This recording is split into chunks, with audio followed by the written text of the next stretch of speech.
ಓಂ ನಾರಾಯಣಂ ಸುರಗುರುಂ ಜಗದೇಕನಾಥಂ ಭಕ್ತಪ್ರಿಯಂ ಸಕಲಲೋಕನಮಸ್ಕೃತಂ ಚ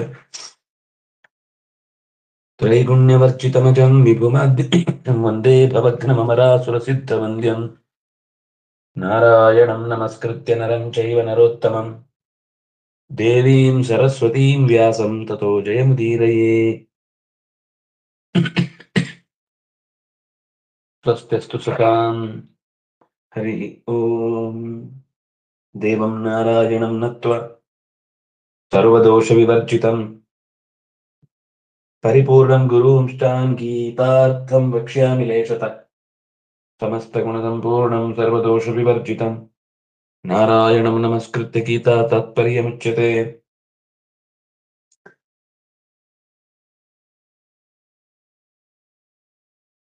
ಮೋಘಾಶಾ ಮೋಘಕರ್ಮಾಣಃ ಮೋಘಜ್ಞಾನಾಮಿಚೇತಸಃ ರಾಕ್ಷಸೀಂ ಆಸುರೀಂ ಚೈವ ಪ್ರಕೃತಿಂ ಮೋಹಿನೀಂ ಶ್ರಿತಾಃ ಅನ್ನುವ ಸಾಲಿನ ಮೇಲ್ನೋಟದ ಒಟ್ಟು ಅಭಿಪ್ರಾಯ ಅವರ ಪ್ರಯತ್ನಗಳು ವ್ಯರ್ಥವಾಗುತ್ತೆ, ಅವರ ಚಟುವಟಿಕೆಗಳು ಫಲ ಕೊಡುವಂಥದ್ದೇ ಆಗಿರುವುದಿಲ್ಲ, ಅವರ ಜ್ಞಾನವೂ ಕೂಡ ಅವರಿಗೇನು ಕತ್ತಲೆಯಿಂದ ಬೆಳಕಿನೆಡೆಗೆ ಕರೆದೊಯ್ಯುವುದಿಲ್ಲ. ಒಂಥರ ಮೂಢ ದಡ್ಡ ಸ್ವಭಾವದವರು ಅಥವಾ ಜಾಸ್ತಿ ಬುದ್ಧಿವಂತಿಕೆಯಿಂದ ಎಲ್ಲವನ್ನು ಕಳ್ಕೊಳ್ಳುವ, ಅಂದ್ರೆ ಟ್ರ್ಯಾಕ್ ತಪ್ಪಿದ, ಫಾರ್ವರ್ಟೆಡ್ ಅಂತ ಹೇಳಬಹುದು.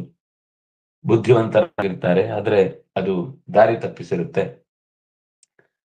ಇಂಥ ಮಂದಿ ನಮಗೆ ಆರಂಭದಲ್ಲೇ ದೇವಿ ಮಹಾತ್ಮ್ಯದಲ್ಲಿ ಒಂದು ಪ್ರಸಂಗ ಬರುತ್ತೆ. ಮಧುಕೈಟಭರಿಬ್ರು ಕೂಡ ನಾರಾಯಣನ ಜೊತೆಗೆ ಹೋರಾಡುವಾಗ ಅವರು ಮಂಕು ಕವಿದವರಾಗಿ ಅದನ್ನ ಸ್ವತಃ ಮಾಯೆ ಆ ರೀತಿ ಅವರ ಬುದ್ಧಿಯನ್ನ ಕೆಡಿಸಿ, ನಿನ್ನ ಯುದ್ಧ ನೋಡಿ ನಮಗೆ ತುಂಬಾ ಸಂತೋಷ ಆಯಿತು ಅಂತ ಆ ರಾಕ್ಷಸರೇ ನಾರಾಯಣನ ಹತ್ರ ಸುಮಾರು 5,000 ವರ್ಷಗಳ ಕಾಲ ಯುದ್ಧ ಮಾಡಿದ ನಂತರ ಹೇಳ್ತಾರೆ, ನಿನ್ಗೇನ್ ಬೇಕು ಕೇಳು ಅಂತ. ಅವರ ಮಾಯೆಯ ಕವಿದ ಆ ಮಾತು ಯಾಕೆ ಬಂತು ಅಂದ್ರೆ, ಮಾಯೆ ಅಂದ್ರೆ ನನ್ನ ಹೇಗಿದ್ರು ಕೊನೆಗೆ ಗೆಲ್ಲೋನ್ ನಾನೇ, ಅವನಿಗೆ ಏನ್ ಬೇಕೋ ಅದನ್ನು ಕೊಟ್ಟು ಮುಗಿಸ್ಬಿಡೋಣ ಅಂತ. ಅದು ದುರ್ಯೋಧನನಿಗೂ ಅದೇ ಭಾವ ಇದ್ದದ್ದು ಯುದ್ಧದ ಆರಂಭದಲ್ಲಿ. ನನ್ನ ಹತ್ರ 3 ಕೋಟಿ ಮಂತ್ರಗಳ ಜಪದ ಬಲ ಇದೆ, 11 ಲಕ್ಷ ಇಲ್ಲಿ ಸೈನ್ಯ ಇದೆ, ಅವರ ಸೈನ್ಯ ತುಂಬಾ ಕಮ್ಮಿ ಇದೆ, ನನ್ನ ಹತ್ರ ಕರ್ಣ ಇದ್ದಾನೆ, ಇಡೀ ಜಗತ್ತನ್ನೇ ಗೆಲ್ಲಬಲ್ಲ ಭೀಷ್ಮ ಇದ್ದಾನೆ, ದ್ರೋಣ ಇದ್ದಾನೆ, ಅಶ್ವತ್ಥಾಮ ಇದ್ದಾನೆ, ಕೃಪಾಚಾರ್ಯರಿದ್ರೆ, ಅವರಿಗೆ ಯಾರೆಲ್ಲ ಈ ತಿಳುವಳಿಕೆಯನ್ನ ಕೊಟ್ಟರು ಆ ಮೂಲದ ಎಲ್ಲರೂ ನನ್ನ ಬೆಂಬಲಕ್ಕಿದ್ದಾರೆ. ಬರೀ ಆ ಪಾಂಡವರು ಮಾತ್ರ ಇರುವುದು ಎಕ್ಸ್ಟ್ರಾ, ಇನ್ನೊಂದು ಬಿಟ್ರೆ ಯುದ್ಧ ಮಾಡೋದು ಒಬ್ಬ ಕೃಷ್ಣ ಅಂತ. ಹೀಗೆ ಅವನ ಬುದ್ಧಿ ಮಂಕು ಕವಿದು ಬುದ್ಧಿವಂತಿಕೆಯ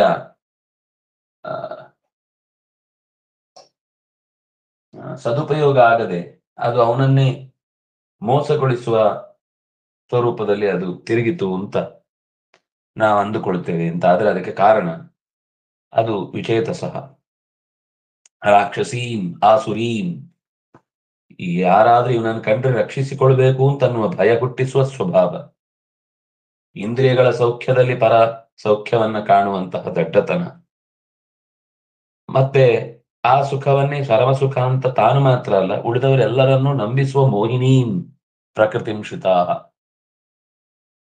ಅಂತ ಸ್ವಭಾವಕ್ಕೆ ಒಳಗಾದವರು, ಅಂತಹ ಬುದ್ಧಿ ವಿಘಟನೆಗೆ ಕಾರಣರಾದವರು ತಾವು ಮಾತ್ರ ಅಲ್ಲ ಉಳಿದವರನ್ನು ಕೂಡ ಆ ದಾರಿಗೆಡಿಸುವಷ್ಟು ಬುದ್ಧಿವಂತಿಕೆ ಅವರಿಗಿರುತ್ತೆ. ಬುದ್ಧಿ ಕೆಟ್ಟಿದ್ದೇವೆ ಅಂತ ಗೊತ್ತಾಗದೆ ಬುದ್ಧಿ ಕೆಟ್ಟು ಉಳಿದವರ ಬುದ್ಧಿ ಕೆಡಿಸುವ ದಡ್ಡತನದ ಪರಮಾವಧಿಯನ್ನ ನಾವು ಈ ಪದ್ಯದ ವ್ಯಾಪ್ತಿಯಲ್ಲಿ ನೋಡುತ್ತೇವೆ. ಅದಕ್ಕೆ ಬೇಕಾದಷ್ಟು ಉದಾಹರಣೆಗಳು ಇತಿಹಾಸದಲ್ಲಿ ಸಿಗ್ತಾ ಹೋಗುತ್ತೆ. ಗೀತೆ ನಮ್ಮನ್ನೇ ಮಾತಾಡಿಸುತ್ತೆ ಅವನ್ನೆಲ್ಲ ಕೇಳಿದಾಗ.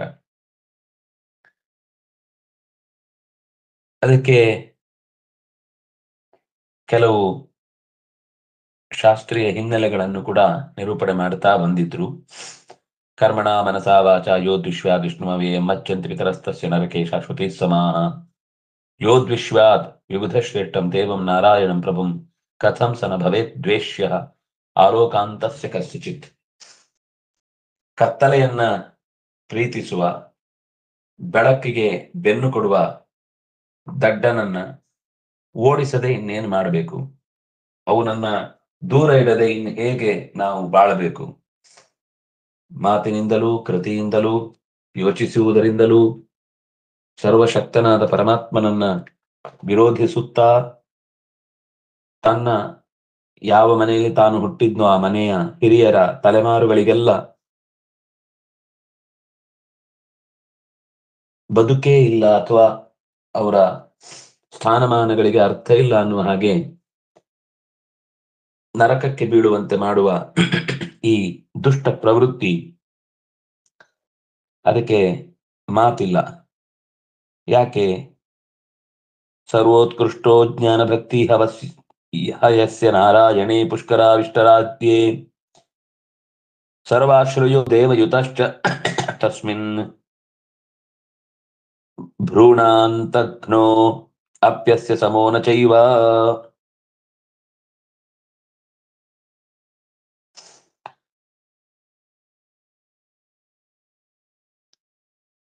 ಸರ್ವೋತ್ಕೃಷ್ಟ ನಾರಾಯಣೇ ಜ್ಞಾನಭಕ್ತಿ ಯಸ್ಯ ಪುಷ್ಕರವಿಷ್ಟರಾದ್ಯೇ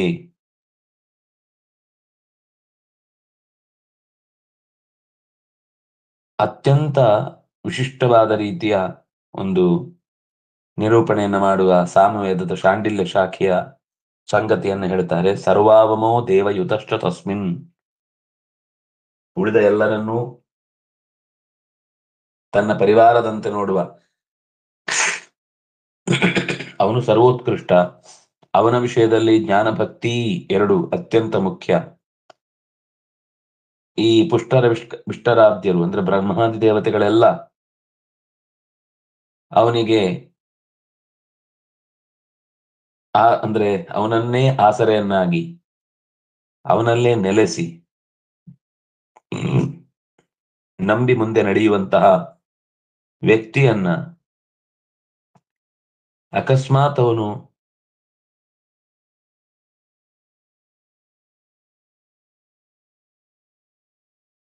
ದ್ವೇಷಿಸಿ ದೂರ ಇಡ್ತಾನೆ. ದ್ವೇಷಯುತಶ್ಚ, ದೇವರನ್ನ ಅತ್ಯಂತ ಚಿಕ್ಕವನು ಅಂತ ಹೇಳುವವನು, ನಿರಂತರ ದ್ವೇಷಿಸುವವನು. ಹೇಗೆ ಅಂದ್ರೆ ಭ್ರೂಣಗಳನ್ನ ಕೊಂದವನಿಗಿಂತಲೂ ಕಡೆ. ಅದರ ಅಭಿಪ್ರಾಯ ಅಷ್ಟು ಕೆಟ್ಟದು ಅಂತ, ಇವನ್ ಸಾರಿ ಅಂತಲ್ಲ. ನಮ್ಗೆ ಕೆಲವೆಲ್ಲ ವಿಪರೀತ ಅರ್ಥ ಆಗುದು ಜಾಸ್ತಿ. ಭ್ರೂಣಾನ್ ಅನಂತಘ್ನ ಅಪಿ ಅಸ್ಯ ಸಮೋ ನ ಚೈವ. ನೂರಾರು ಭ್ರೂಣಗಳನ್ನ ಸಂಹರಿಸಿದವನ ಪಾಪಗಳು ಕೂಡ ಪರತತ್ವದ ಕುರಿತಾದ ಅಪಸ್ವರ ಎತ್ತುವುದು ಅಂದ್ರೆ ನಮ್ಗೆ ತಿಳಿಯದೆ ಜಿಜ್ಞಾಸೆಯಿಂದ ಎತ್ತಿರ ತೊಂದರೆ ಇಲ್ಲ. ದ್ವೇಷಯುತಶ್ಚ, ಇದು ಬಹಳ ಮುಖ್ಯ. ಅವನ ಸಾಮರ್ಥ್ಯವನ್ನ ಹೀಗಳೆಯುವುದು, ಅಲ್ಲಗಳೆಯುವುದು, ನಿರಾಕರಿಸುವುದಷ್ಟೇ ಅಲ್ಲದೆ ಉಳಿದವರಲ್ಲಿ ಅದನ್ನ ಏರಿಸುವುದು, ಈ ತರದ ಅಪರಾಧಗಳ ಫಲವನ್ನ ಅನಂತ ಭ್ರೂಣಗಳನ್ನ ನಷ್ಟ ಮಾಡಿದವನಿಗಿಂತಲೂ ಕೂಡ ಹೆಚ್ಚಾಗಿ ಆ ತಪ್ಪಿನ ಶಿಕ್ಷೆಯನ್ನು ಅವನು ಅನುಭವಿಸಬೇಕಾಗತ್ತೆ. ಅದು ಕೂಡ ಸಮ ಅಲ್ಲ ಅಂತ ಹೇಳುವ ಮಾತಿನ ಒಟ್ಟು ಭಾವ ಅಂದ್ರೆ, ಒಂದು ಭ್ರೂಣ ಹತ್ಯೆ ಅನ್ನೋದು ಲೋಕದಲ್ಲಿ ಅತ್ಯಂತ ದೊಡ್ಡ ಪಾಪ ಅಂತ ಪರಿಗಣಿಸಲ್ಪಟ್ಟದ್ದು. ತಿಳಿದು ತಿಳಿಯದೆಯೂ ಲೋಕದಲ್ಲಿ ಸಾಮಾನ್ಯ. ಈಗ ಕೆಲವೊಂದ್ಸರ್ತಿ ಕೆಲವು ವಿಷಯಗಳು ಗೊತ್ತಿಲ್ಲದೆ ಹೋಗುವ ಸಾಧ್ಯತೆಗಳಿರ್ತದೆ, ದೇವಹೇಳನಾದಿಗಳು. ಆದ್ರೆ ಇದು ತಿಳಿದೇ ಯಾರೂ ಕೂಡ ಇಂಥ ತಪ್ಪುಗಳನ್ನ ಮಾಡಲಾರರು. ಕೆಲವೆಲ್ಲ ನಮ್ಗೆ ಈಗ ಅದೂ ತಪ್ಪಿ ಹೋಗಿದೆ, ಕಾಮನ್ ಸೆನ್ಸು. ಈಗ ಸಾಮಾನ್ಯ ಯುದ್ಧದಲ್ಲಿ ಹಿಂದಿನಿಂದ ಹೊಡೆಯುವುದು ಅನ್ನೋದು ಪರಮ ಅಸಭ್ಯ ವರ್ತನೆ. ಅದು ಶಸ್ತ್ರಗಳು ಇಲ್ಲ ಅಂದ್ರೆ ಹೊಡಿಬಾರದು, ಮಲಗಿದ್ದಾಗ ಹೊಡಿಬಾರದು,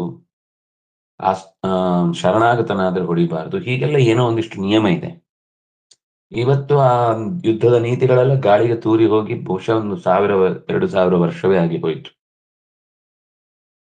ಆದರೂ ಈ ದೇಶದ ಮಣ್ಣಿನ ಮೇಲೆ ಆದ ದಾಳಿಯಲ್ಲಿ ಹಾಗಾಯ್ತು ಬಿಟ್ರೆ, ಮಲಗಿದವರನ್ನ ಹೊಡೆಯುವುದು ಸರಿಯಲ್ಲ. ಅಥವಾ ಕಂಸನ ವರ್ತನೆಯನ್ನು ನೋಡಿದ್ರೆ ದೇವಕಿ ಮತ್ತು ವಸುದೇವರನ್ನ ದೂರ ಮಾಡದೆ ಅವರ ಪಾಡಿಗೆ ಅವರ ಮನೆಯಲ್ಲೇ ಇರುವಂತೆ ಮಾಡಿ, ಅವರ ಬೇಸಿಕ್ ನೀಡ್, ಒಂದು ಸಾಮಾಜಿಕ ಬದ್ಧತೆ, ಗಂಡು ಹೆಣ್ಣನ್ನ ಬೇರು ಮಾಡಬಾರದು ಅನ್ನುವ ಇಷ್ಟು ಪ್ರಜ್ಞೆ ಅದು ನರನಾಡಿಗಳಲ್ಲಿ ಸಾಮಾನ್ಯವಾಗಿದ್ದದ್ದು. ಅಂದ್ರೆ ಇಂತಹ ಯೋಚನೆಗಳ ಆಚೆಗೆ ಹೋದ ಸಂದರ್ಭದಲ್ಲಿ, ಅಂದ್ರೆ ಇದೆಲ್ಲ ಕಾಮನ್ ಉಂಟ, ಇದರಿಗಿಂತ ಆಚೆಗೆ ಹೋಗುದು ಅಂತ ಅನ್ನೋದು ಅತ್ಯಂತ ದಡ್ಡತನ. ಅಂತಹ ಸಾಮಾನ್ಯವಾಗಿ ಎಲ್ಲರಿಗೆ ತಿಳಿದಂತಹ ತಪ್ಪುಗಳನ್ನು ಮಾಡಿದವನಿಗೆ ಎಂತಹ ದೊಡ್ಡ ಶಿಕ್ಷೆ ಇದೆ ಅಂತ ಹೇಳುತ್ತೆ. ಅಂತಹ 100 ತಪ್ಪುಗಳಾದಾಗಲೂ ಅದಕ್ಕಿಂತ ಹೆಚ್ಚಿನ ತಪ್ಪಿನ ದುಸ್ಥಿತಿಯನ್ನ, ಕೆಟ್ಟ ಫಲವನ್ನ ಆ ದ್ವೇಷ ಮಾಡಿದವನು ಅನುಭವಿಸ್ತಾನೆ ಅನ್ನೋದನ್ನ ಹೇಳ್ತಿದ್ದಾರೆ. ಅಂದ್ರೆ ಈ ದ್ವೇಷ ಮಾಡುವವನು ಉಳಿದ ಯಾವ ತಪ್ಪುಗಳು ಅವನಿಗೆ ತಪ್ಪು ಅಂತಾನೆ ಅನ್ಸುದಿಲ್ಲ. ಯಾಕಂದ್ರೆ ಇದೆಲ್ಲ ನನ್ನ ಸಾಮ್ರಾಜ್ಯದ ವಿಸ್ತರಣೆಗಾಗಿ ಮಾಡುವಂತದ್ರಲ್ಲಿ ದೋಷವೇ ಇಲ್ಲ ಅಂತ. ಕಂಸನಿಗೆ 6 ಮಕ್ಕಳನ್ನ ಕೊಲ್ಲುವಾಗ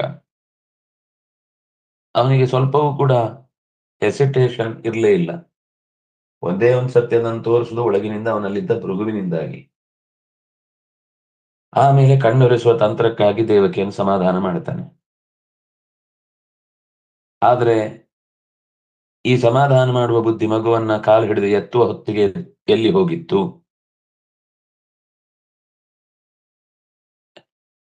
ದ್ವೇಷ ಚೈದ್ಯಾದಯೋ ನೃಪ, ದ್ವೇಷದಿಂದ ಚೈದ್ಯನೇ ಮೊದಲಾದಂತಹ ರಾಜರು ಮೋಕ್ಷಕ್ಕೆ ಹೋದ್ರು ಅನ್ನುವ ತರದ ಮಾತಿದೆ.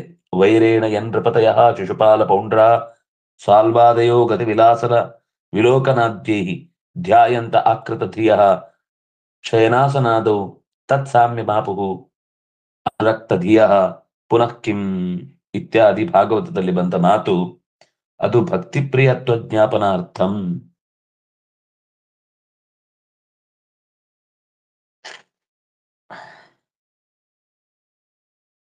ದೇವರು ಅವನ ಅಂತಹ ವ್ಯಕ್ತಿಗಳ ಒಳಗಿನ ಭಕ್ತಿಯನ್ನೂ ಕಂಡು ಮಿಕ್ಸ್ ಆಗಿದ್ದನ್ನ, ಮಿಶ್ರವಾಗಿದ್ದನ್ನ ಸಾರ್ಟ್ ಔಟ್ ಮಾಡಿ ಅವನನ್ನ ಉದ್ಧಾರ ಮಾಡಿದ್ದು.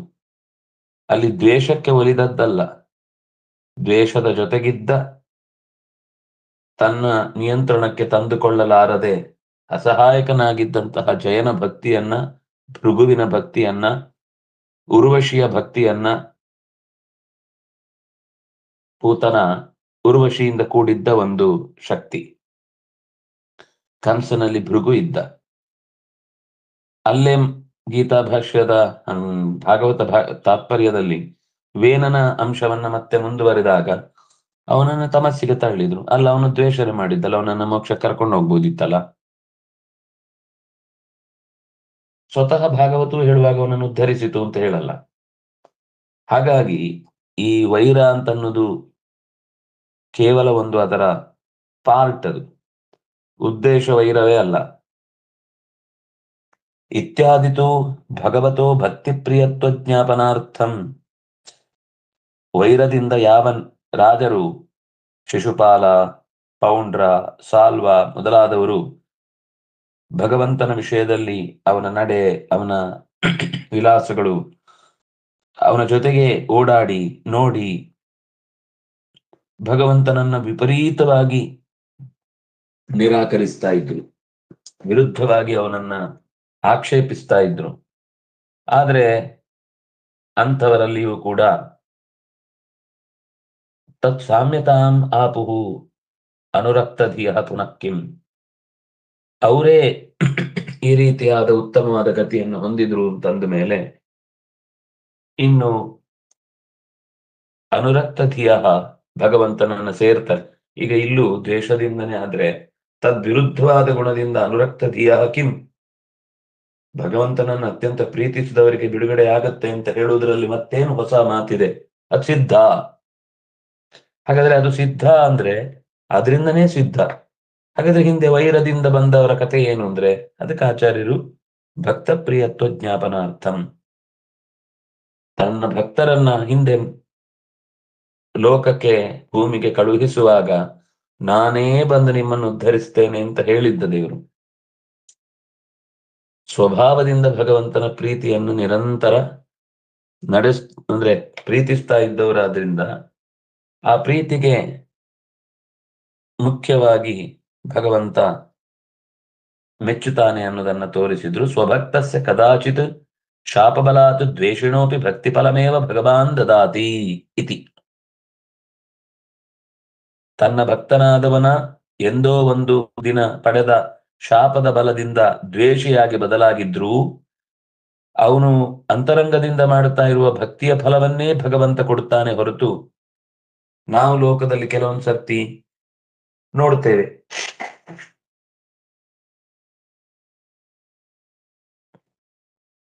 ಅವನು ಪರಿಸ್ಥಿತಿ ಕೆಡಬಾರದು ಅನ್ನೋ ದೃಷ್ಟಿಯಿಂದ ನಮ್ಮೆದುರುಗಡೆ ಸುಳ್ಳು ಹೇಳುತ್ತಾನೆ, ಆದ್ರೆ ನನಗದ ಅರ್ಥವೇ ಆಗುದಿಲ್ಲ, ಅವನನ್ನೇ ತಪ್ಪಿತಸ್ಥ ಅಂತ ಶಿಕ್ಷಿಸ್ತಾನೆ. ಒಂದು ವೇಳೆ ಆ ಸತ್ಯವನ್ನ ಹೇಳಿದಿದ್ರೆ ಇಡೀ ಕುಟುಂಬದ ಬಾಂಧವ್ಯವೇ ಹಾಳಾಗಿ ಇನ್ನಷ್ಟು ದೊಡ್ಡ ಅನರ್ಥ ಉಂಟಾಗುವ ಸಾಧ್ಯತೆಗಳಿದ್ದದ್ದನ್ನ ನಾವು ಮರೀತೇವೆ. ಅಂದ್ರೆ ಕೆಲವೆಲ್ಲ ಹೇಳಲಿಕ್ಕಾಗುದಿಲ್ಲ ಯಾಕೆ ಹೀಗೆ ಮಾಡಿದೆ ಅಂತ. ಆಗ ಅದು ಯಜಮಾನನ ದೌರ್ಬಲ್ಯವೋ ದೌರ್ಭಾಗ್ಯವೋ ಅಥವಾ ಆ ನೆಚ್ಚಿನ ನಿಷ್ಠಾವಂತ ಸೇವಕನ ಹಣೆ ಬರಹವೋ ಕೆಲವೊಂದು ಸರ್ತಿ ಕೆಟ್ಟದ್ದೇ ಅನುಭವಿಸ್ಬೇಕಾಗತ್ತೆ. ಆದ್ರೆ ಭಗವಂತನಲ್ಲಿ ಈ ಒಳ ಮನಸ್ಸಿನ ನಿಜವಾದ ಭಾವವನ್ನ ಮುಚ್ಚಿಡ್ಲಿಕ್ಕೆ ಸಾಧ್ಯವೇ ಇಲ್ಲ. ಹೊರಗಡೆಯಿಂದ ನಾಟಕ ಆಡಿದ್ರು, ಭಕ್ತಿಯ ನಾಟಕ ಆಡಿದ್ರು, ಒಳಗಿನಿಂದ ಅವನ ದ್ವೇಷ ಇದ್ರೆ ಅದೇ ಫಲ ತಗೊಳುತ್ತೆ ಹೊರತು ಹೊರಗಿನಿಂದ ಬೂಟಾಟಿಕೆ ತೋರಿಸಿದ ಭಕ್ತಿ ಫಲ ಕೊಡುವುದಿಲ್ಲ. ಭಕ್ತಾಹ ಏವ ಹಿತೇ ಪೂರ್ವಂ ಶಿಶುಪಾಲಾದಯ ವಿಜಯರಾಗಿ ಭಗವಂತನ ಮನೆ ಕಾಯುವವರಾಗಿ ಭಕ್ತರೇ ಆಗಿದ್ರಲ್ವಾ. ಶಾಪಬಲಾದೇವ ಹಿ ಚೇತ್ ದ್ವೇಷಿಣ, ಸನಕ ಸನಂದನಾದಿಗಳ ಶಾಪದಿಂದ ತಾನೇ ಅವರು ದ್ವೇಷಿಗಳಾದದ್ದು. ತತ್ ಪ್ರಶ್ನೆ ಪೂರ್ವಪಾರ್ಷದತ್ವ ಶಾಪಾದಿ ಕಥನಾತ್ ಚೈತಜ್ಜಾಯತೆ ಜ್ಞಾಯತೆ. ಪೂರ್ವ ಪಾರ್ಷದತ್ವ ಶಾಪಾದಿ ಕಥನಾತ್, ಪೂರ್ವದಲ್ಲಿ ಅವರು ಪಾರ್ಷದರಾಗಿದ್ರು. ಅಂದ್ರೆ ಈ ಕಥೆಯನ್ನು ಒಪ್ಪದೇ ಇದ್ರೆ ಜಯ ವಿಜಯರಾಗಿದ್ದು, ಶಾಪ ಬಂದದ್ದು, ಸನಕಾದಿಗಳು ಶಾಪ ಕೊಡ್ಲಿಕ್ಕೆ ಕಾರಣ ಆದದ್ದು, ಆ ಶಾಪ ಕೊಡ್ಲಿಕ್ಕೆ ಅವರು ಸನಕಾದಿಗಳನ್ನ ತಡೆದು ನಿಲ್ಲಿಸಿದ್ದು, ದೇವರು ಕೂಡ ಅದನ್ನ ಸಮ್ಮತಿಸಿದ್ದು, ನಾನೇ ಬರ್ತೇನೆ ಅಂತ ಹೇಳಿದ್ದು, ಇದೆಲ್ಲ ತಿಳಿದಿದ್ರೆ ಮಾತ್ರ ಈ ಶ್ಲೋಕಗಳಿಗಿರುವ ಅಭಿಪ್ರಾಯ ಏನು ಅಂತ ಅದರ ಅಂತರ್ಮರ್ಮ ಗೊತ್ತಾಗತ್ತೆ. ಅನ್ಯಥಾ ಕಿಮಿತಿ ತತ್ ಪ್ರಸ್ತುತ ಮುಚ್ಯತೆ, ಇದು ಗೊತ್ತಿಲ್ಲದೆ ಹೋದ್ರೆ ಹೇಗಿದನ್ನ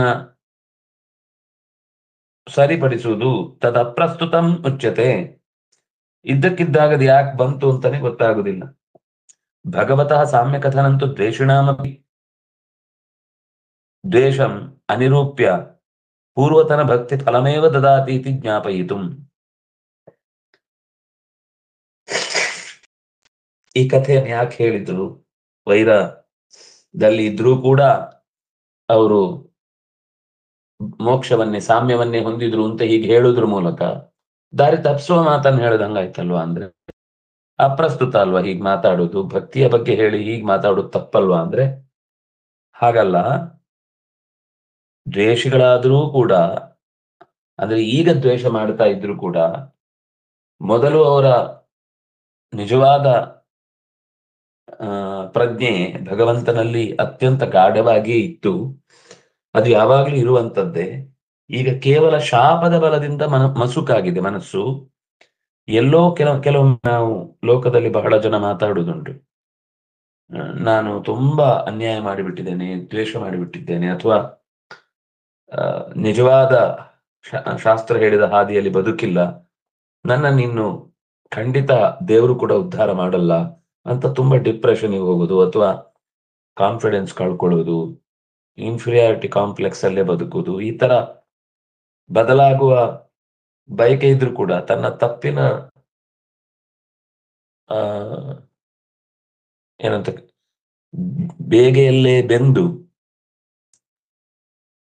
ನಮ್ಮನ್ನ ಉದ್ಧರಿಸಲಿಕ್ಕೆ ಯಾರಿಂದಲೂ ಸಾಧ್ಯ ಇಲ್ಲ ಅಂತ ಕೆಲವೊಂದು ಸರ್ತಿ ಕೆಲವರ ದುಸ್ಥಿತಿಯನ್ನು ನೋಡಿದ್ರೆ ಅಯ್ಯೋ ಅನ್ಸುತ್ತೆ. ಅವರಿಗೆಲ್ಲ ಭರವಸೆ ಕೊಟ್ಟದ್ದು, ನಿಮ್ಮಲ್ಲಿ ನಿಜವಾಗಿಯೂ ಅಂತರಂಗದಲ್ಲಿ ಪ್ರೀತಿ ಇರುವುದು ಹೌದಾಗಿದ್ರೆ ದೇವರು ಅದನ್ನು ಗುರುತಿಸಿಯೇ ಗುರುತಿಸ್ತಾನೆ. ಪ್ರಾರಬ್ಧ ವಶಾತು ಹೊರಗಿನಿಂದ ಅಜಾಮಿಳನ ಕಥೆಯನ್ನ ನೆನಪು ಮಾಡಿ ಅದಕ್ಕೋಸ್ಕರನೇ ಭಾಗವತ ಆ ಮಾತನ್ನು ನಿರೂಪಿಸಿದ್ದು. ಹಾಗಾಗಿ ಶಾಪಬಲದಿಂದ ಅಥವಾ ಇನ್ಯಾವುದೋ ಒಂದು ಪ್ರಾರಬ್ಧ ವಶದಿಂದ ದ್ವೇಷಿಯಾಗಿ ದೊಡ್ಡ ಅನರ್ಥವನ್ನೇ ಕೈಗೊಂಡಿದ್ರೂ ಕೂಡ, ಅಂದ್ರೆ ದ್ವೇಷ ಅನ್ನೋದು ಅತ್ಯಂತ ದೊಡ್ಡ ತಪ್ಪು. ತನ್ನ ಹಿರಿಯರಲ್ಲಿ ಅವಮರ್ಯಾದೆ ಮಾಡುವುದು ಅನ್ನುವುದೇ ತಪ್ಪುಗಳಲ್ಲಿ ಅತ್ಯಂತ ದೊಡ್ಡದು. ಅದಕ್ಕಿಂತ ದೊಡ್ಡ ತಪ್ಪು ಇಲ್ಲವೇ ಇಲ್ಲ. ಅದು ಎಷ್ಟು ದೊಡ್ಡವರನ್ನು ವಿರೋಧಿಸ್ತಾರೆ ಅನ್ನೋದ್ರ ಮೇಲೆ ಅಷ್ಟು ದೊಡ್ಡ ತಪ್ಪಾಗುತ್ತೆ. ಅದರಲ್ಲಿ ಭಗವಂತನನ್ನೇ ಎಲ್ಲರಿಗಿಂತ ದೊಡ್ಡವನಾದ್ರಿಂದ ಅವನನ್ನ ದ್ವೇಷಿಸಿದ್ರೆ ಅದು ಮಹಾ ತಪ್ಪಾಗಿ ಪರಿಣಾಮ ಆಗುತ್ತೆ. ನಮಗಿಂತ ಹಿರಿಯರಾದವರನ್ನ ಯಾರನ್ನೇ ನಾವು ಅವಮಾನಿಸಿದ್ರು, ಅವರನ್ನ ದುರುಪಯೋಗ ಪಡಿಸಿಕೊಂಡ್ರು, ಅವರ ಮಾತುಗಳಿಗೆ ವಿರುದ್ಧವಾಗಿ ನಡೆದ್ರು, ಅದು ನಮ್ಮನ್ನ ಬಾಧಿಸುತ್ತೆ. ಆದ್ರೆ ಅಲ್ಲಿ ಅದಕ್ಕಿಂತ ದೊಡ್ಡದಾದ ಭಗವಂತನಲ್ಲಿ ಅವನಿಗೆ ಪ್ರಜ್ಞೆ ಇದೆ. ದೊಡ್ಡವರು ಅಂದ್ರೆ ನಾನು ಹೇಳ್ತಾ ಇರೋದು ವಯಸ್ಸಿನಿಂದ ಅಥವಾ ನಮಗೆ ಉಪಕಾರ ಮಾಡಿ ತುಂಬಾ, ಅದು ಬೇಕೆ. ಆದ್ರೆ ಜ್ಞಾನವನ್ನ ನೀಡಿದಂತಹ ಮನುಷ್ಯರ ಅಥವಾ ಗುರುಗಳ ಬಗೆಗಿನ ಅಪರಾಧ, ಅಥವಾ ನಮಕ್ಕಿಂತ ಯೋಗ್ಯತೆಯಲ್ಲಿ, ಜ್ಞಾನದಲ್ಲಿ, ತಪಸ್ಸಿನಲ್ಲಿ, ಭಕ್ತಿಯಲ್ಲಿ ಹಿರಿ ಮಂದಿ ಯಾರಿದ್ದಾರೋ ಅವರನ್ನ ನಾವು ದ್ವೇಷಿಸಿದ್ರೆ ಅಥವಾ ಅವರನ್ನ ನಾವು ವಿರೋಧಿಸಿದ್ರೆ, ಅವರನ್ನ ಅಪಮಾನಿಸಿದ್ರೆ, ಅವರ ನಡೆನುಡಿಗಳನ್ನ ಅಪಹಾಸ್ಯಗೈದ್ರೆ ಅದು ಅಪರಾಧ ಆಗ್ತಾ ಹೋಗುತ್ತೆ. ಅದರಲ್ಲಿ ಹೆಚ್ಚು ಹೆಚ್ಚು ದೊಡ್ಡವರ ಅಪಮಾನ ಅನ್ನೋದು ಹೆಚ್ಚು ದೊಡ್ಡ ದೊಡ್ಡ ತಪ್ಪಾಗ್ತಾ ಹೋಗುತ್ತೆ. ಆದ್ರೆ ಅಂತಹ ಸಂದರ್ಭದಲ್ಲೂ ಕೂಡ ಈಗ ಶಿಶುಪಾಲನದ್ದು ತಪ್ಪೇನಾಯ್ತು? ಜರಾಸಂಧನ ಜೊತೆಗೆ ಸೇರಿದ್ದು ಕೃಷ್ಣನನ್ನ ವಿರೋಧಿಸಿದ್ದು. ಕೃಷ್ಣನ ಮಾತೇನು? ನಮೇ ಭಕ್ತ ಪ್ರಣಶ್ಯತಿ. ಪೂರ್ವತನ ಭಕ್ತಿ ಫಲವನ್ನೇ ಕೊಡುತ್ತಾನೆ ಹೊರತು ಈಗ ಎಲ್ಲೋ ದಾರಿ ತಪ್ಪಿ ಪ್ರಜ್ಞಾಹೀನನಾಗಿ ನಡ್ಕೊಂಡಿದ್ರು ಕೂಡ ಅವನಲ್ಲಿ ಎಲ್ಲರಿಗಿಂತ ಹಿರಿಯನಾದ ಭಗವಂತನಲ್ಲಿರುವ ಭಕ್ತಿ ಅನ್ನೋದು ಪ್ರಾಮಾಣಿಕವಾಗಿದ್ದಾಗ ಈಗ ಅವನು ವಸುತಃ ದ್ವೇಷಿಸಿದ್ದು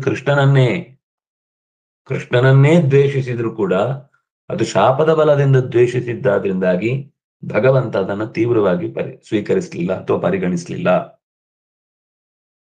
ಚೂರು ಮುಂದೆ ಹೋಗಿ, ನಮೇ ಭಕ್ತ ಪ್ರಣಶ್ಯತಿ ಇತಿ ಚ ವಕ್ಷ್ಯತಿ.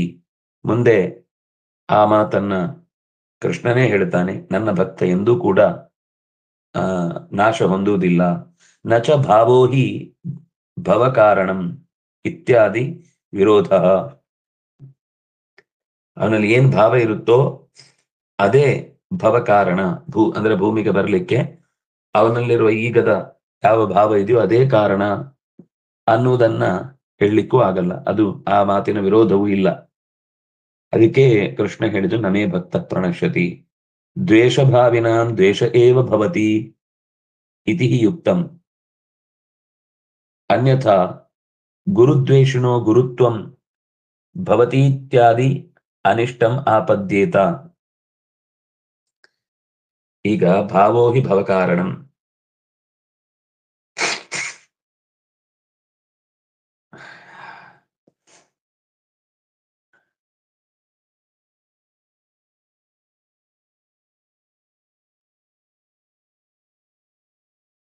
ಯಾವ ಭಾವ ಆದ್ರೂ ಸರಿ, ಅದು ಭಗವಂತನನ್ನೇ ದ್ವೇಷ ಮಾಡಿದ್ರೂ ದೇವರನ್ನೇ ಸೇರ್ತಾನೆ, ಮೋಸ ಮಾಡಿದ್ರೂ ದೇವರನ್ನೇ ಸೇರ್ತಾನೆ. ಈ ಒಂದು ವಾದ ಇದೆ. ಏನ್ ಮಾಡಿದ್ರು ಎಲ್ಲರೂ ಕೊನೆಗೆ ಹೋಗುದು ಸೇರಿ ದೇವರನ್ನೇ ಅಂತ. ದ್ವೇಷವೇ ಮಾಡಿಯೂ ಅದು ಆ ಕಥೆ ನೋಡುವಾಗ ಹಾಗೆ ಕಾಣುತ್ತೆ ಮೇಲ್ನೋಟಕ್ಕೆ. ಆ ಶಿಶುಪಾಲನ ಕಥೆ ಓದಿದಾಗ ಆ ದ್ವೇಷ ಮಾಡಿದವನು ಇನ್ನಷ್ಟು ದ್ವೇಷವನ್ನೇ ಮಾಡ್ತಾನೆ ಹೊರತು ಅವನು ಭಕ್ತಿ ಮಾಡ್ಲಿಕ್ಕೆ ಸಾಧ್ಯವೇ ಇಲ್ಲ. ಸಾಮಾನ್ಯ ಉತ್ತರ ಭಾರತೀಯರ ಕಥೆಗಳಲ್ಲಿ ಭಾಗವತದ ಕಥೆ ಹೇಳುವಾಗ ಯಾರೆಲ್ಲ ಕೃಷ್ಣನಿಂದ ಮೃತರಾಗಿದ್ದಾರೋ ಅವರೆಲ್ಲ ಮೋಕ್ಷಕ್ಕೆ ಹೋದ್ರು ಅಂತ ಅವರ ಅಡಿ ಟಿಪ್ಪಣಿ. ಭಾಗವತದಲ್ಲಿ ಹಾಗಿಲ್ಲ, ಅದು ಒಂದೆರಡರಲ್ಲಿ ಹಾಗೆ ಕಾಣುತ್ತಲ್ಲ. ಕಂಸನದ್ರಲ್ಲಿ, ಶಿಶುಪಾಲನದ್ರಲ್ಲಿ ಶಿಶುಪಾಲನ ಸ್ಪಷ್ಟವಾಗಿ ಅವನ ಜೀವ ಭಗವಂತನನ್ನು ಹೋಗಿ ಸೇರಿತು ಅಂತಿದೆ. ಹಾಗಾಗಿ ಈ ಗೆರೆಯನ್ನು ಇಟ್ಟುಕೊಂಡು ಅವರು ಎಲ್ಲಾ ಕಡೆನೂ ಅದೇ ಭಾವದಿಂದ ವ್ಯಾಖ್ಯಾನ ಮಾಡ್ತಾ ಹೋಗ್ತಾರೆ. ಆದ್ರೆ ದ್ವೇಷವೇ ಅವನ ಸಹಜ ಸ್ವಭಾವವಾದ್ರೆ ಆ ದ್ವೇಷವೇ ಬೆಳೆಯತ್ತೆ ಹೊರತು ಪ್ರೀತಿ ಬರ್ಲಿಕ್ಕೆ ಸಾಧ್ಯವೇ ಇಲ್ಲ. ಒಂದು ವೇಳೆ ಹಾಗೆ ಅವರ ಕಾರ್ಯಭಾರಗಳು ಸರಿ ಅಂತಾದ್ರೆ ನಾಳೆ ಗುರುದ್ವೇಷ ಮಾಡಿದವನಲ್ಲೂ ನಾವು ಗುರು ಅಂತ ಅವನನ್ನ ಸ್ವೀಕರಿಸಬೇಕಾಗುತ್ತೆ. ಗುರುದ್ವೇಷಿಣೋ ಗುರುತ್ವಂ ಭವತೀತಿ ಅನಿಷ್ಟಂ ಆಪದ್ಯೇತ, ಅದು ಸರಿ ಅಂತ ಆದೀತು. ಗುರುಗಳನ್ನ ದ್ವೇಷಿಸಿದ್ರೂ ತೊಂದರೆ ಇಲ್ಲ, ಅವನು ಅಂದ್ರೆ ಈಗ ಸರಿ ಅಲ್ಲ ಅನ್ನೋದು ಮುಖ್ಯ ವಿಷಯ. ಅವನು ದೇವರನ್ನು ತುಂಬಾ ಪ್ರೀತಿಸ್ತಾನೆ, ಗುರುಗಳನ್ನ ಮಾತ್ರ ದ್ವೇಷಿಸ್ತಾನೆ. ಅದೇ ದೇವರನ್ನ ಪ್ರೀತಿಸುವ ಗುರುಗಳನ್ನ ದ್ವೇಷಿಸ್ತಾನೆ ಅಂದ್ರೆ ದೇವರನ್ನ ಪ್ರೀತಿಸಿ ಏನು ಉಪಯೋಗ? ನಮ್ಮ ಸುತ್ತಮುತ್ತ ಇರುವ ಅನೇಕ ಉತ್ತಮ ವ್ಯಕ್ತಿಗಳಲ್ಲಿ ನಮಗೆ ದೇವರನ್ನ ಕಾಣುವ ಶಕ್ತಿ ಇಲ್ಲ ಅಂದಮೇಲೆ ನಾವು ಉಳಿದವರಲ್ಲಿ ಆ ರೀತಿಯಾದ ಪ್ರೀತಿ ತೋರಿಸುವುದು ಸಾಧ್ಯವೇ ಇಲ್ಲ. ಅಥವಾ ಉಳಿದವರಲ್ಲಿ ನಾವು ದ್ವೇಷ ಮಾಡುತ್ತೇವೆ, ದೇವರಲ್ಲಿ ಮಾತ್ರ ಪ್ರೀತಿ ಮಾಡುತ್ತೇವೆ, ಇದು ಆಗದೇ ಇರುವ ಸಂಗತಿ. ಯಾವುದಕ್ಕೆ ಏನು ಕಾರಣ ಅದು ಹಾಗೇ ಉಳಿಯುತ್ತೆ. ದ್ವೇಷ ಮಾಡ್ತಾ ಹೋದ್ರೆ ದ್ವೇಷವೇ ಉಳಿಯುತ್ತೆ, ಪ್ರೀತಿ ಹಾಗೆ ಅದು ಬದಲಾಗುವುದು ಸಾಧ್ಯವೇ ಇಲ್ಲ. ನಚ ಅಕೃತಧೀತ್ವೇ ವಿಶೇಷ.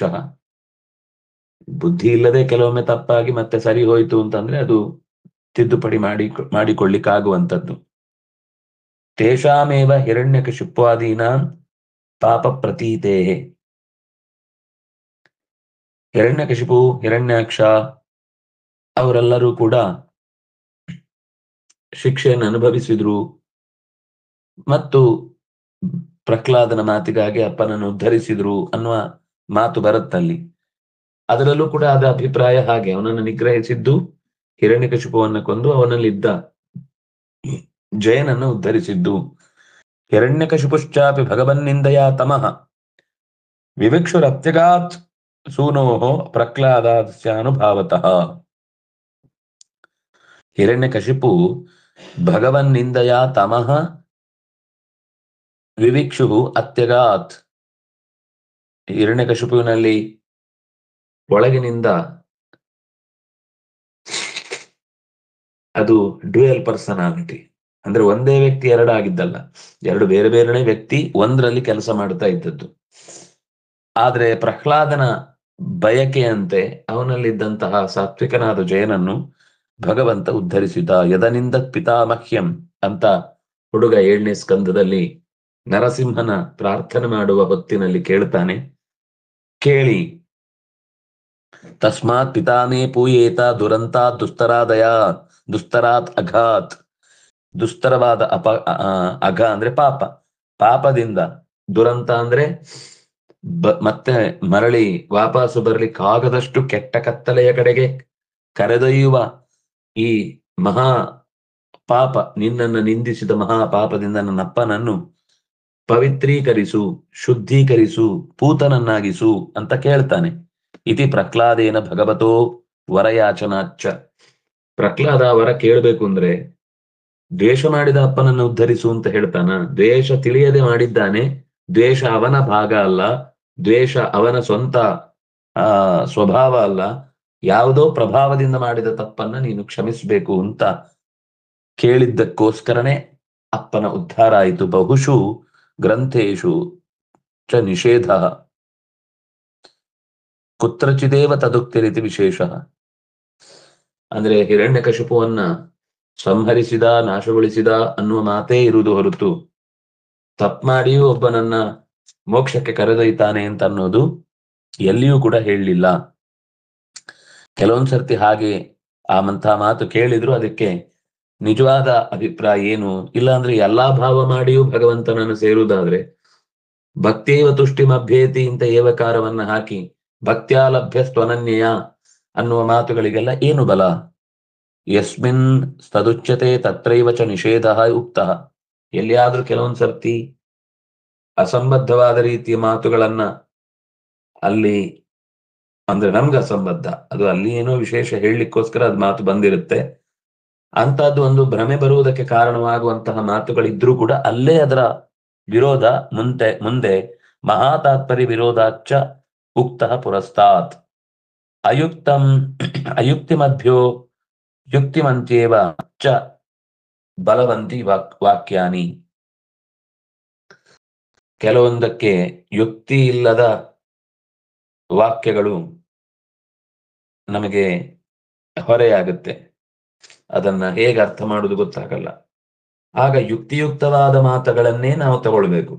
ಮೇಲ್ನೋಟಕ್ಕೆ ದ್ವೇಷದಿಂದಲೂ ಮೋಕ್ಷ ಅಂತ ಕಂಡ್ರೂ ಕೂಡ ಇಡೀ ಶಾಸ್ತ್ರದ ಮಹಾತಾತ್ಪರ್ಯ ಭಕ್ತಿಯಿಂದಲೇನೆ ಭಗವಂತನನ್ನ ಪಡೆಯುವುದು ಸಾಧ್ಯ ಅಂತ ಇದ್ದಾಗ ಆ ಮಾತಿನ ವಿರೋಧವನ್ನೇ ಇಟ್ಟುಕೊಂಡು ಈ ಮಾತುಗಳನ್ನ ಸರಿಪಡಿಸಿಕೊಳ್ಬೇಕು ಹೊರತು ಇದಕ್ಕೇನೋ ಬೇರೆ ಮುಖದಲ್ಲಿ ಚಿಂತನೆ ಮಾಡಬೇಕು ಅಂತ ಅನ್ನೋದನ್ನ ಅರ್ಥೈಸಿಕೊಳ್ಬೇಕು ಹೊರತು ಏನೇ ಮಾಡಿದ್ರೂ ಕೂಡ ಮೋಕ್ಷನೇ ಆಗತ್ತೆ ಅಂತ ಹೀಗೆ ಇನ್ನಷ್ಟು ಡ್ಯಾಮೇಜಿಂಗ್ ಆದ ದ್ವೇಷ ಮಾಡುವವನೇ ನಾಳೆಯಿಂದ ಮಾತಾಡ್ಕೊಂಡು ತಿರುಗ್ತಾನೆ, ನಮ್ಗೆ ಮೋಕ್ಷನೇ ಆಗುತ್ತೆ, ದ್ವೇಷ ಮಾಡಿದ್ರೆ ಏನ್ ತೊಂದರೆ ಇಲ್ಲ ಹೇಳಿಬಿಟ್ಟಿದ್ದಾರೆ ಅಂತ ಅಂತಹ ತಪ್ಪು ದಾರಿಯನ್ನೇ ಸಮಾಜ ತುಳಿಯುವ ಸಾಧ್ಯತೆ ಇದೆ. ಅದರಿಂದಾಗಿ ಬಲವಂತವಾದ ಯುಕ್ತಿಗಳ ವಿರೋಧವಿದ್ದಾಗ ಮಹಾತಾತ್ಪರ್ಯಕ್ಕೆ ಧಕ್ಕೆ ತರುವಂತಹ ರೀತಿಯ ಮಾತುಗಳನ್ನೇ ನಾವು ಪಕ್ಕಕ್ಕಿಟ್ಟು ಮುಖ್ಯ ವಿಷಯದಿಂದ ಲೋಕದ ಅನುಭವ, ಈ ಶಾಸ್ತ್ರದ ಮಾತು ಅಂತ ಹೇಳುವುದಲ್ಲ, ಯುಕ್ತಿ ಅಂತ ಹೇಳಿದ್ದು ಅದಕ್ಕೆ ಅವರು ಶಾಸ್ತ್ರದ ಮಾತು ಅಂತ ಹೇಳಿಲ್ಲ.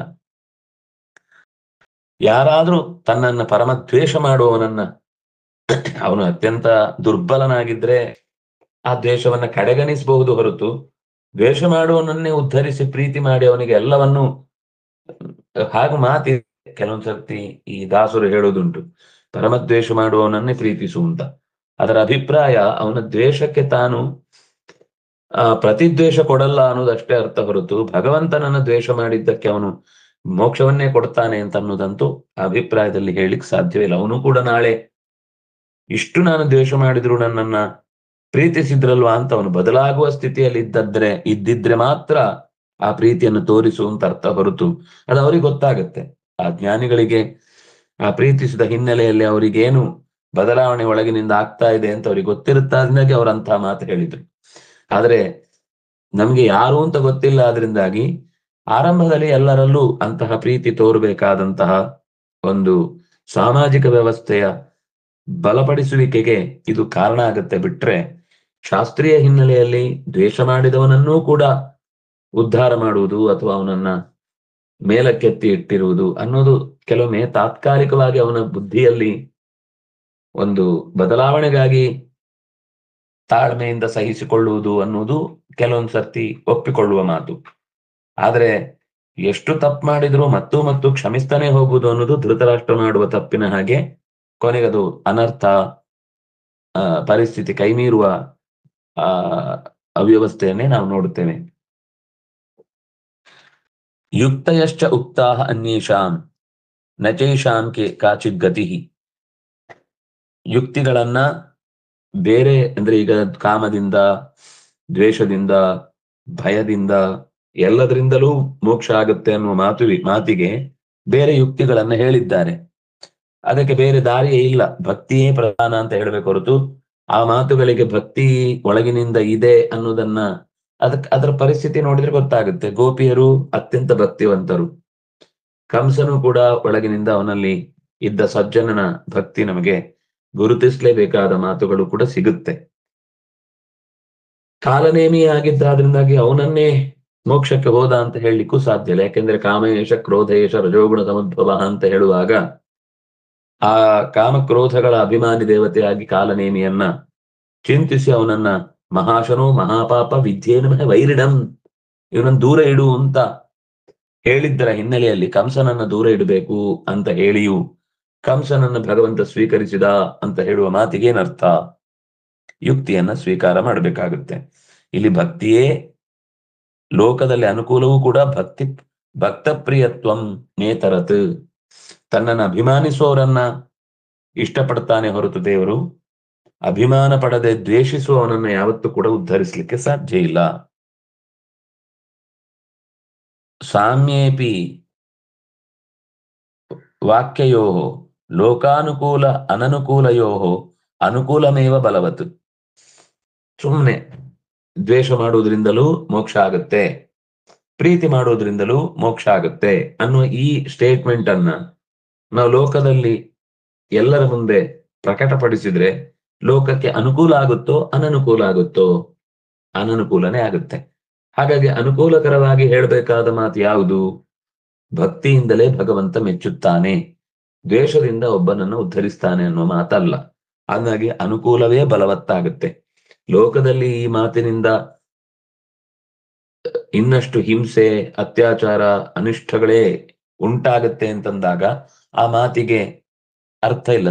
ಶಾಸ್ತ್ರದಿಂದಲೇನೆ ಇನ್ನಷ್ಟು ಅನರ್ಥ ಉಂಟಾಯಿತು ಅನ್ನುವ ಈ ದುರವಸ್ಥೆಯನ್ನ ದ್ವೇಷದಿಂದಲೂ ಬಿಡುಗಡೆ ಆಗುತ್ತೆ ಅನ್ನುವ ಮಾತಿನಿಂದ ಸಮಾಜಕ್ಕೆ ಇನ್ನಷ್ಟು ಹಾನಿ ಉಂಟಾಗುತ್ತೆ. ಅದನ್ನಾಗಿ ಅನುಕೂಲಕರವಾದ ಮಾತೇ ಬಲವತ್ತಾಗುತ್ತೆ. ಲೋಕಾನುಕೂಲಂಚ ಭಕ್ತ ಪ್ರಿಯತ್ವಂ, ಲೋಕದಲ್ಲಿ ಅನುಕೂಲಕರವಾದದ್ದು ಯಾವುದು? ತನ್ನಕ್ಕಿಂತ ಹಿರಿಯ ವಸ್ತುವಿನೆಡೆಗೆ ಆತ ಬಾಗುವಂತಹ ಗುಣ ಏನಿದೆ, ಇದರಿಂದಲೇ ಅವನ ತಂದೆ ತಾಯಿಗೆ ಗೌರವ ಸಿಗುತ್ತೆ. ಅವನ ಗುರುಗಳನ್ನ ಅವನು ಗೌರವಿಸಿದಾಗ ಸಮಾಜದಲ್ಲಿ ಅಂತಹ ಗುರುತ್ವ ಸ್ಥಾನದಿಂದ ಇನ್ನಷ್ಟು ಸಂಪದ್ಭರಿತವಾದ ವಿದ್ಯಾ ಲಾಭ ಉಂಟಾಗುತ್ತೆ. ಅಥವಾ ಜ್ಞಾನದಿಂದ ಹಿರಿಯರು, ಕರ್ಮದಿಂದ ಹಿರಿಯರು, ವಯಸ್ಸಿನಿಂದ ಹಿರಿಯರು, ಎಲ್ಲದಕ್ಕೂ ತಕ್ಕ ವ್ಯತ್ಯಾಸವುಳ್ಳ ಗೌರವವನ್ನು ಕೊಡಬೇಕಾಗುತ್ತೆ. ಎಲ್ಲ ಒಂದೇ ತರ ಅಲ್ಲ. ಅದನ್ನ ಬೇರೆ ಬೇರೆ ಸಂದರ್ಭದಲ್ಲಿ ಆಚಾರ್ಯರು ಕೂಡ ನಿರೂಪಣೆ ಮಾಡಿದ್ದಾರೆ. ಆದ್ರೆ ತನಕ್ಕಿಂತ ಹಿರಿಯರಲ್ಲಿ ಬಾಗುವುದು ಅನ್ನೋದು ಅದು ಲೋಕಕ್ಕೆ ಹಿತವೇ. ಉಕ್ತಂಚ ತೇಷಾಂ ಪೂರ್ವಭಕ್ತತ್ವಂ. ಅಲ್ಲ, ನೀವೀಗ ಇದೆಲ್ಲ ಕಲ್ಪಿಸಿ ಹೇಳ್ತಾ ಇದ್ದೀರಿ, ಅದ್ರಲ್ಲೊಬ್ಬ ಜಯ ಇದ್ದ, ಅವನನ್ನು ಉದ್ಧಾರ ಮಾಡ್ಲಿಕ್ಕೋಸ್ಕರ ಹೇಳಿದ, ಹಾಗೆ ಹೀಗೆ ಅಂತ. ಇಲ್ಲ, ನಾವು ಹೇಳಿದ್ದಲ್ಲ. ಮನ್ಯೇ ಅಸುರಾನ್ ಭಾಗವತಾನ್ ಸ್ತ್ರಧೀಶೋ ಸಂಭ್ರಮ ಮಾರ್ಗ ಅಭಿನಿಮಿಷ್ಟ ಚಿತ್ತಾನ್ ಇತಿ.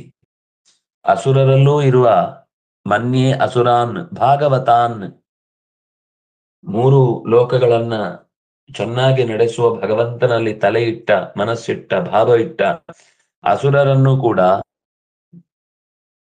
ಸರಿಯಾದ ದಾರಿಯಲ್ಲಿ ಕರೆದೊಯ್ಯುವಂತಹ ರೀತಿಯ ಪ್ರವೃತ್ತಿಗಳನ್ನು ಭಗವಂತ ಮಾಡಿಯೇ ಮಾಡ್ತಾನೆ. ಅಭಿನಿವಿಷ್ಟ ಚಿತ್ತಾನ್,